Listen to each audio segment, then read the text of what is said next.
이제 쫓겨나고 난 다음에 그게 2014년 4월 15일 날 유파이어드 되고 세월호 참사가 일어난 4월 16일 날부터 제가 출근을 못했어요. 그걸 어떤 분들은 그때 세월호를 뭐 침몰시키기 위해서 날 잘랐다 이런 음모를 말씀하시는데 그거까지는 그건 너무 나은 거고. 근데 제가 나갈 때 같이 근무하던 부하 직원들한테도 일단 너 아프다고 하면서 며칠 나오지 말고 몰래 짐 싸서 도망가라고 했어. 아주 모멸적인 방법으로. 예. 그러니까 직원들한테 갑자기 아파. 제가 공직 생활 20 몇 년, 30년 동안 한 번도 그런 적이 없는데 그렇게 거짓말하고 이제 못 나가게 됐죠. 그래서 저는 어느 정도 사그라들면은 변호사나 할까, 원래 하던 변호사나 할까라고 마음을 먹었는데 5월 말쯤에 문건이 지금 이 정윤회 문건을 포함해가지고 거의 몇 박스가 나갔다 이거예요. 기자한테. 그래서 그걸 확인해 보니까 진짜 그래. 그래서 제가 청와대에다가 그거 회수해라. 우리 방에서 만든 문건들은 되게 누가 잘한다는 미담 사례는 전혀 없고 누가 이상하다, 누가 뭐 희한하다, 뭐 이런 거밖에 없기 때문에. 그거 전문이죠? 네네. 전혀 권한정직계 도움이 안 된다. 빨리 회수해라라고 했는데 그게 무슨, 그러니까 그 얘기를 제가 직접 안 하고 누굴 통해서 했는데 그 친구한테 그 조홍천이가 한 얘기니 아니다. 그걸 불어라. 그래서 그거 얘기 안 하면 회수 못 한다 그래서 제가 나중에 그쪽 책임자한테 전화해가지고 야, 화재 신고가 들어왔어. 불이 났어. 그러면 일단 소방서는 가가지고 불을 끄고 그 이후에 감식을 통해서 이게 누전인지 방화인지 뭔지 감식을 하면 될 건데 아니 그게 지금 누가 불을 낸 건지 누가 신고한 건지 안 밝히면 소방차가 출동 못 한다. 이게 말이냐 막걸리냐. 그때 막 따졌습니다. 결국 근데 그걸 회수를 안 했어요. 그거를 정호성 비서관한테 얘기를 해줬고 그 얘기를 전달한 친구가 지금 저희 방에 보좌관으로 있는 친구입니다. 그 친구도 잘렸어요. 예. 자, 말이 좀 돌아갔는데 보세요. 저는 잘려 나왔어요. 근데 저희 방 문건이 뭐 수백 건이 이게 언제 터질지 모르는 상황이에요. 그 상황에서 제가 어떻게 변호사를 하겠습니까? 해봐야 언젠가는 이게 터질 건데 누구를 만날 수도 없고 하루 종일 저 혼자 살아야 되는데 할 수 있는 거는 등산하는 거 아니면 자전거 타는 건데 등산은 아무리 가면은 해도 속도가 느리기 때문에 제가 누군지 알아보는 사람이 있을 거 아니에요. 그래서 대한민국에서 유일하게 합법적으로 복면을 할 수 있는 자전거를 선택했어요. 그래서 자전거를 하셨군요. 그래서 하루에 100km, 150km씩 정말 엉덩이 엄청 아픕니다. 근데 허벅지는 터지고요. 어쨌든 고난정지 덕분에 제가 하체는 엄청 강해졌어요. 네. 자전거 많이 타세요? 네, 부부관계가 좋아지겠네요. 그래도 네. 뭐, 뜻밖의 횡재 이런 거네요. 부부관계? 가만 있어봐. 지금 19금 얘기해도 돼요? 네, 뭐 우리 그런 방송. 계속해서 하고 있었기 때문에. 네. 안 타본 사람인데 자전거 오래 타면요 득허실부합니다.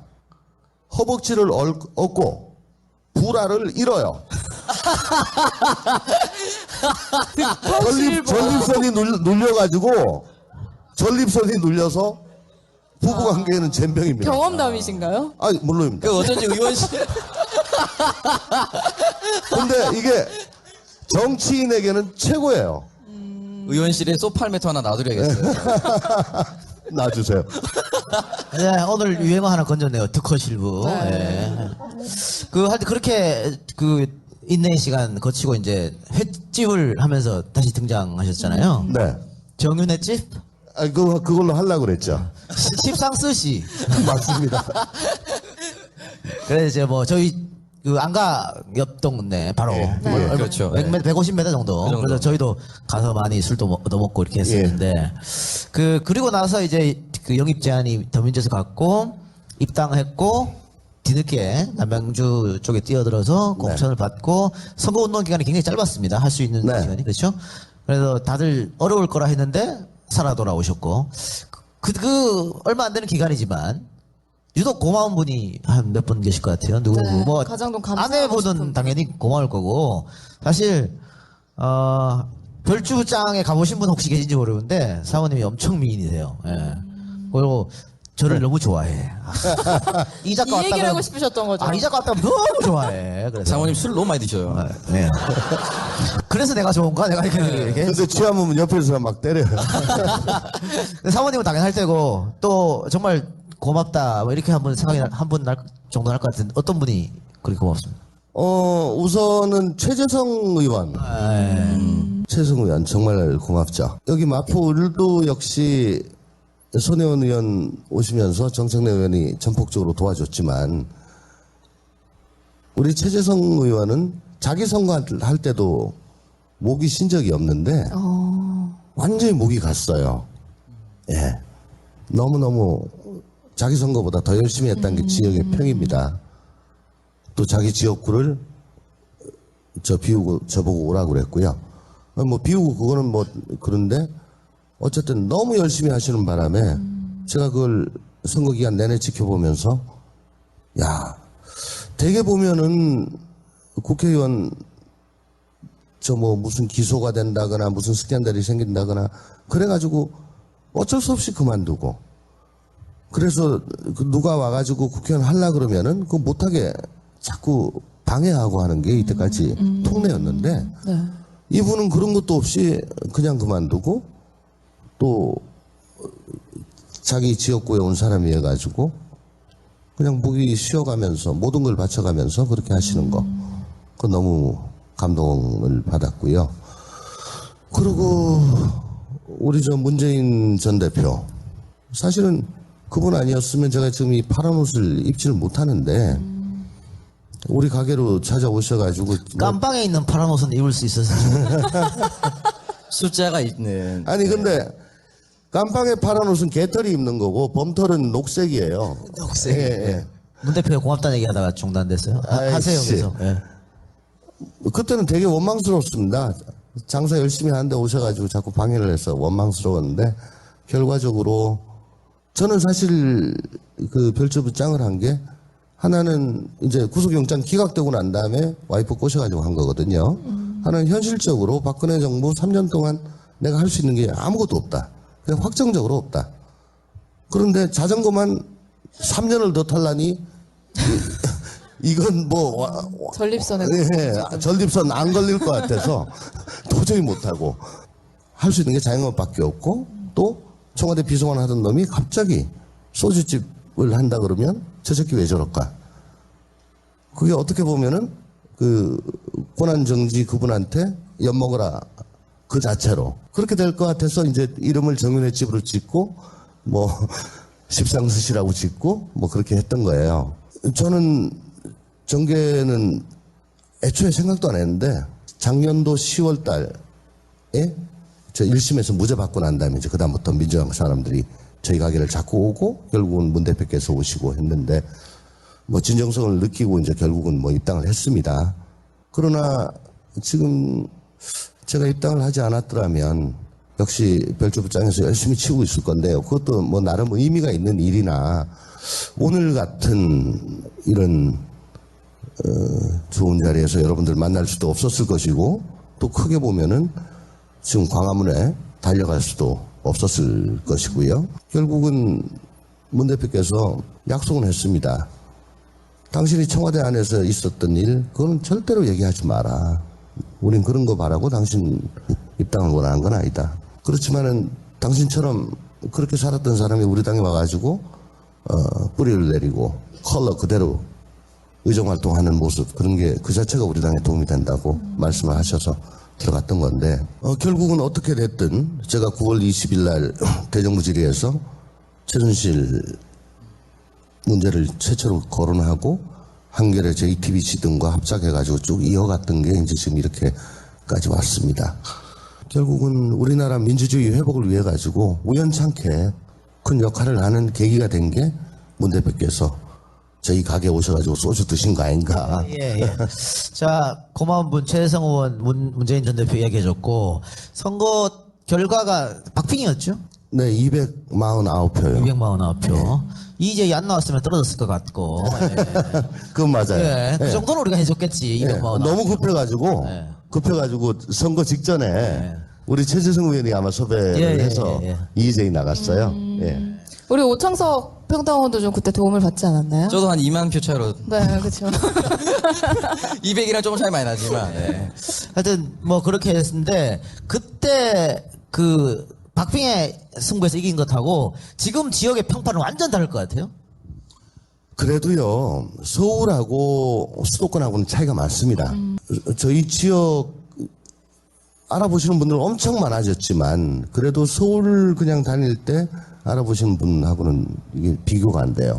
아마, 출퇴근 시간이 서울보다 훨씬 길기 때문에, 언론을 접할 수 있는 시간이 그렇게 많지, 그러니까 상대적으로 적고, 그리고 또 빨간 버스 타시든 자리에 딱 앉으면은 일단 새벽에 나가셔야 되니까 눈을 붙이고 그냥 주무시는 것 같아요, 다들. 그래서 세상 돌아가는 거에 그렇게 관심이 없거나 관심을 기울이기가 힘든 구조 아닌가. 그렇지만은 최근 들어가지고 그래도 많이들 알아주시고 합니다. 예. 갑자기 팜플렛을 왜 꺼내신 거예요? 그러니까요. 아니, 제가 혹시 이제 후원 계좌도 꽉 찼으면서. 아니 그게 아니고요. 사진이 굉장히 잘 나오셨네요. 예, 보샵입니다. 이게 이제 이런 거 모를까봐 제가 한번 들고 왔는데 이게 예비 후보자 홍보물이에요. 예, 주된 모토가 부당한 권력에 맞선 사람입니다. 아예. 권력을 떠나 국민 편에 섰습니다라고. 권력을 떠나 국민 편에 섰습니다. 정의가 승리하는 시대를 열어주십시오. 그러니까 애초부터 이 짓거리 하려고 들어온 거지 뭐. 여기 보시면 새누리와 청와대가 두려워하는 조홍천. 그거는 확실한 것 같아요. 예. 정말 이 시대에 꼭 필요한. 최고네요. 이명박 정부의 영포라인 그리고 박근혜 정부의 문고리 권력과 맞서다. 아예 이 짓거리 하려고 그냥 이걸 이렇게 쓴 거야 그냥. 그래서 그런지 사실은 그 정철 의원 당선되고 나서 물론지 사실인지 모르겠습니다만 원래 대통령이 국회의원들한테 다 이게 답례품 주고 이렇게 하는데 정철 의원만 안 줬다는. 저 말고 또 있던데. 또 누구 있었어요? 어쨌거나 저는 몰랐는데 저 추석 때 그때 어디더라? 헤럴드 경제인가? 예 맞아요 썼어요. 의원님 뭐 청와대 선물 받았어요? 뭔데? 아니 못 받았는데. 그러니까 종천만 못 받아. 이제 딱 쓴 거야. 얼마나 싫었으면 그랬을까. 그러니까요. 근데 이제 제가 그때 후원금도 별로 없고 해가지고 나만 못 받았는데 저 후원 좀 보태주이소 그랬다고 또 종편에서 황태순하고 하루 종일 씹었어. 근데 나중에 우리 그 진영 장관, 진영 의원 있죠? 나도 못 받았어. 안 줄만 하네. 진영도 안 줄만 하네. 예, 그렇게 됐군요. 근데 진짜 그 청와대가 제일 두려워할 사람. 사실은 이 국정감사에서 처음에 대정부 질문이죠? 국정감사 전에. 국정감사 전 대정부 질문에서 처음 정천 의원이 와서 뭐 최순실 여러 가지 머리핀부터 시작해갖고 그 의혹 제기하면서 스타트가 된 거예요. 사실 최순실 사태가. 그래서 없었으면 어떻게 할 뻔했을까 조 의원이. 그때 이제 저 언론들하고 미리 협조를 했죠. 제가 트리거를 튀기고 짱 나가기로. 머리까지 좋네. 원래 제가 배후 종천입니다. 하여튼 뭐 그렇게 됐었는데 네. 좀 그래도 좀 씁쓸할 것 같아요. 어쨌든 김대중 정부 때부터 계속 청와대에 있었지 않습니까? 네. 김대중 노무현 이명박 네, 네, 박근혜까지. 네. 그래서 어쨌든 나라의 녹을 먹으면서 공인으로서 쭉 국가를 위해서 살아왔다고 자부할 텐데 한때 청와대에 있었던 그 내가 도와줬던 사람이 저렇게 망가져 버리고 저렇게 국민들 배신했다. 지금 굉장히 좀 마음이 착잡하기도 할 것 같아요. 네. 그렇죠. 왜 그때 말을 안 듣고 제 입을 다물게 하려고 구속시키려고 했던가. 그러니까 저분은 끝까지 이걸 고칠 마음이 없었어요. 그냥 병기 들고 다니면서 가는 데마다 바꾸고 뭐 계속 저 공주놀이하고 그리고 길라임 씨. 예, 저 연속극 보시고 그렇게 하시고 싶었던 거야. 예. 그럼 왜 당신은 대통령이 되려고 했냐? 난 그걸 물을 수밖에 없는 거죠. 애초에 저한테는 그렇게 얘기했습니다. 아버지가 못다 이룬 꿈을 이루게 해주세요. 아버지가 맺은 척을 풀게 해주세요. 아우 감동적이었어. 근데 구라야. 아버지의 후광을 전혀 다 풀어줬죠. 결국에는 탄핵 때 촛불 집회를 나가기 시기 전에 그때 영입인사들끼리 모였을 때 전 되게 짠했던 게 한때나마 내가 모셨던 그곳 또는 그곳을 향해서 내가 촛불을 든다는 것 자체가 굉장히 마음이 무겁다. 그래서 나갈까 말까 고민하다가 결국에는 이제 3차 때인가 4차 때 처음에 굉장히 무거운 발걸음을 하셨는데 촛불 집회 처음 나오셨을 때 느낌이 좀 어땠어요? 처음에는 제가 1차 집회 때부터 나간다는, 그때는 상황이 그래도 일말의 희망이 있었어요. 이 정도, 팩트가 밝혀지면, 입장 바꿔 생각하면은 거의 빨가벗겨진 채 광화문 내거리에 내팽겨진 그런 느낌이 들 거다. 저도 정현의 묵건 사건 때 종편에서 정말 악의적으로 한 달 동안 저를 흔들어 댔는데 돌아버리겠더라고요. 지금 근데 저 권한정직께서는 석 달이 됐잖아. 네. 그리고 뭐 이게 뭐 조류독감이 오건 말건 트럼프가 미국에서 대통령이 되건 말건 그 아주 그건 단신으로 끝나고 이것만 해요. 네. 석 달 동안 이것만 한다고. 그리고 감추고 싶었던 것들이 결국은 다 까지잖아요. 무슨 말씀이냐. 저는 창피해서 부끄러워서 알았다 나 그만두마 라고 할 줄 알았어요. 탄핵 들어가는 건 너무 긴 일이고. 스스로 하야하실 거라고. 네네. 팩트로 이 정도 매겼으면 이제는 대선 결정됐다. 그래서 그런 상황인데 내가 나가라라고 하면서 촛불 드는 거는 온당치 않다라고 생각을 했는데 1차 담화, 2차 담화 하는 거 보고는 전혀 그런 마음이 없잖아요. 완전 헐이었고 이게 뭐냐? 이 멘탈은 뭐냐 도대체. 쉽게 이해할 수 없는. 네. 창피해 죽을 것 같은데 지금 매일 나오고 있는 팩트 중에 그 어느 하나만이라도 여러분들 관련해서 신문에 언론에 하나 떴어. 그거 가지고 하루 종일 그냥 막 나와. 그리고 패널들이 종편 패널들이 막 뭐라 그래요. 그러면 창피해서 막 못 다닐 것 같지 않아요? 그렇죠. 저 변기 나왔으면 저로 하야했죠 저도. 그런 근데 게 안 나오기 하고 전에. 저러고 계시니까 이거는 그러면 방법이 없다. 이제는 권한 정지를 시키는 수밖에 없다. 저 폐악질을 멈추게 하기 위해서는. 그러니까 난 그래도 국가를 국민을 조금이라도 생각을 할 거라고 생각을 했어요. 대통령이면 지금 생기고 있는 모든 문제가 저분이 딱 안 물러나고 저렇게 계시니까 아무것도 정상화가 안 되잖아요. 그렇잖아요. 뭐 지금 새로 할 수 있는 게 없잖아요. 그렇다고 우리 황 대행 요새 똥폼 잡는데 완전 지가 된 줄 알아. 당선되셨다고. 그러니까 황이 지금 할 수 있는 일은 아무것도 없습니다. 쉽게 얘기해서 보일러 안 꺼지고 그냥 돌아갈 수 있게 그냥 하는 거예요. 법적으로는 잠정적으로 현상 유지만 하면 되는 겁니다. 더 이상 하면 월권이에요. 근데 대한민국이 잠정적으로 현상 유지를 언제까지 그 상태로 계속 가야 돼. 지금 경제는 막 쳐받고 있는데 그러면은 대통령이 자기가 대통령이라면 물러나고 새로 국정 동력을 얻을 수 있도록 해주는 게 자기가 물러난 겁니다. 창피하기도 하고 나라를 위해서라도 그렇고.